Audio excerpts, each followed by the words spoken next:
Et on en vient maintenant au 3e épisode de notre série d'été. Toute la semaine, Pascal Félix et Christian Darneville vous proposent de parcourir le département du Cantal à cheval.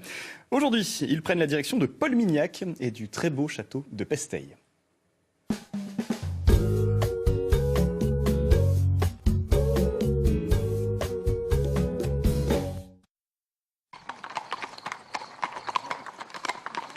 Du Moyen-Âge jusqu'à la fin du XVIe siècle, de la guerre de Cent Ans aux dragonnades contre les Huguenots, le Cantal a eu à subir ou à redouter maintes conflits.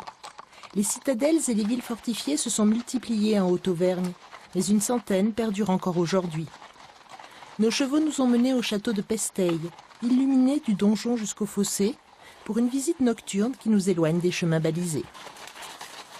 Le Cantal, c'est un pays pour l'équitourisme, on l'a vu, mais il n'y a pas que les sentiers de randonnée. Il y a aussi les monuments. Où sommes-nous? Tout à fait. Eh bien, on en a un bel exemple ici avec cette magnifique demeure, le château de Pesteille à Paul-Mignac. On va s'y rendre. Je crois que Madame de Miramont nous y attend. C'est bien cela? Allons-y pour la visite. Allons-y. Allez.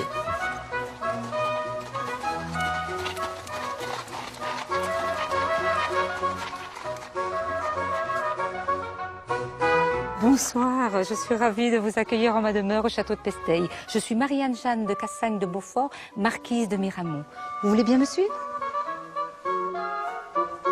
Je vais vous emmener à mes appartements, suivez-moi. Au XVIIe siècle, c'en est fini des sièges et des combats. La forteresse devient un château dédié à la résidence. Ah, Jean-Yves. Eh bien, bonsoir. Eh bien, je vais vous laisser avec Jean-Yves, qui habituellement fait visiter mon château. Donc, je vous laisse entre bonnes mains.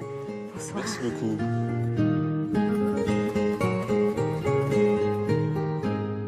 Nous nous trouvons donc ici dans la chambre d'Icare. C'est une chambre qui est vraiment d'époque. Elle date de la fin du XVIIe siècle. Cette chambre comporte effectivement un plafond peint, donc qui raconte la légende d'Icare.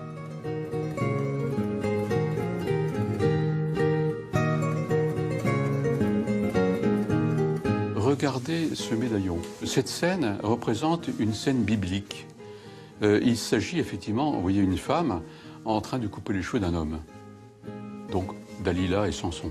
L'artiste a voulu représenter les personnages avec des vêtements de son époque. Donc vêtements vraiment, Dalila porte un vêtement du XVIIe siècle. Mais au Moyen-Âge, ce qui sera plus tard le château de Pesteille est d'abord un imposant donjon de 40 mètres de hauteur, l'une des places fortes du Cantal. Sa vocation n'est pourtant pas seulement guerrière. C'est la première pièce qui a été édifiée par la famille de Montamart et la famille de Fouillol. Alors cette pièce est magique par rapport aux fresques que l'on voit. Ces fresques ont un thème particulier. Par exemple, cette fresque qui se trouve au-dessus de la fenêtre. Elle représente un pédagogue, donc un enseignant, qui précisément est en train d'apprendre à un jeune damoiseau, donc fils de seigneur, bien des langues. Le français, l'occitan, le grec, le latin, l'histoire, la géographie, les sciences naturelles. Ce damoiseau, ce jeune garçon grandit et nous nous retrouvons sur l'autre fresque qui se trouve au-dessus de la cheminée. Et ici, c'est l'apprentissage des armes et de l'équitation. Il était une fois, à l'époque des rois, des reines et des sorcières, est née dans ce château de Pesteille la légende des 15 chevaliers. À cette époque, il vivait le seigneur Jacques de Montamart avec sa fille Anne de Montamart. 7 siècles après l'érection du donjon, le château de Pesteille est toujours habité.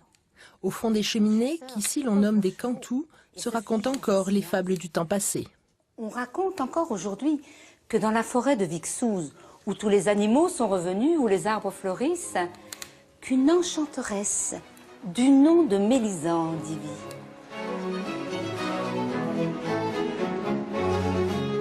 Si le Cantal compte une centaine de châteaux classés ou répertoriés par les monuments historiques, Pesteille est l'un des rares à être ouvert aux visites. Y compris parfois à cheval, la plus belle conquête de l'homme y a toujours eu